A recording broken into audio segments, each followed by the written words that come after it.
मेरे दोस्तों, आज की एक और खूबसूरत सुबह में मैं पादरी विलियम जॉन एक बार फिर आपकी खिदमत में हाजिर हूं एक और मॉर्निंग डिवोशन के साथ। मेरे साथ देखें ईमान की किताब, उसका 14वां बाब और उसकी पहली 3 आयत। आज सुबह के लिए हमारा मजमून होगा द इविल इंटेंशंस।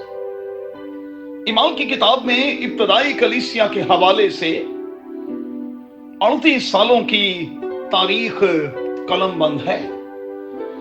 दिखाया गया है कि किस तरह खुदा के लोग किंगडम एजेंडे पर काम करते रहे और उनके सामने एक ही टास्क था कि वो गैर अक़वाम तक खुशखबरी को ले जाएं।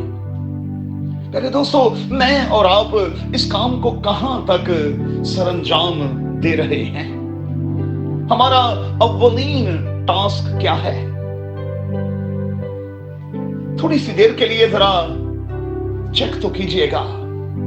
कई बार यूं महसूस नहीं होता कि लोग पैदा होते हैं, फिर पढ़ना और लिखना शुरू करते हैं, कामकाज करते हैं, शादी हो जाती है, शादी के बाद वो बच्चों की परवरिश में जुट जाते हैं, उनकी जरूरतों को पूरा करते रहते हैं और फिर उनकी शादियां करने के बाद इस दुनिया से रुखसत हो जाते हैं। दोस्तों, क्या यही जिंदगी है?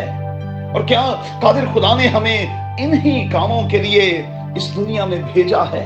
क्या मैं और आप जानते हैं कि मेरा और आपका टास्क क्या है? हमें क्या मिशन देकर इस दुनिया में भेजा गया है? और उस मिशन की तकमील के हवाले से हम क्या खुदा के एजेंडे पर काम भी कर रहे हैं या कि नहीं?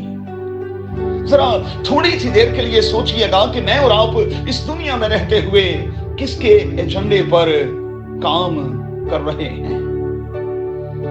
मेरे दोस्तों, रसूलों के हाथों अजीब काम और मोजज़ात ज़ाहिर होते थे और वो अपनी गवाही के जरिए से जिंदगियों को जीत रहे थे।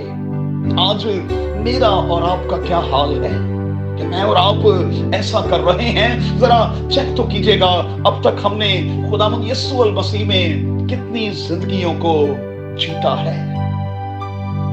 अब अगर के उकनीम में उन्हें अपोजिशन का सामना तो करना पड़ा, लेकिन वो अपने काम में जुटे रहे, लगे रहे।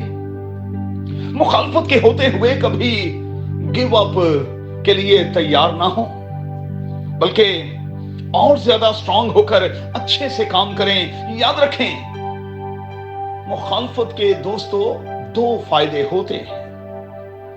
एक तो ये कि आपको अपनी खामियों और कमजोरियों का पता चलता है, और दूसरा ये कि आपको मालूम पड़ता है कि कौन आपके साथ है और कौन आपके मुखालिफ है। सो हमें खिदमत में होते हुए खुदावंद से ये दुआ करनी चाहिए कि खुदावंद मुझे ईमान की मजबूती अता कर,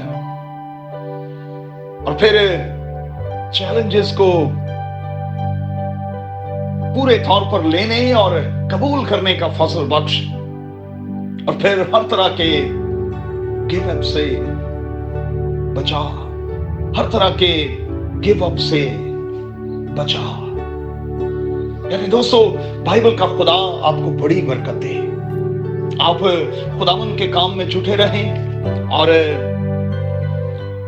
इस बात को लेकर कभी फिक्रमंद ना हो कि इब्लीस रुकावटें खड़ी करता, वो लोगों को मुखालिफ बनाकर आपके सामने ला खड़ा करता है। आज की सुबह में मैं सिर्फ इतना कहूंगा, ये सब कुछ तो चलता है आपको ऊंचा बढ़ाने के लिए। सो अपने आप को मजबूत करें और हर तरह के गिव अप से बचे रहें। खुदावंद आपको बड़ी बरकत दे। आमीन। If you want to see more content like this, make sure to like, share, subscribe, and hit the bell notification so you don't miss any new videos.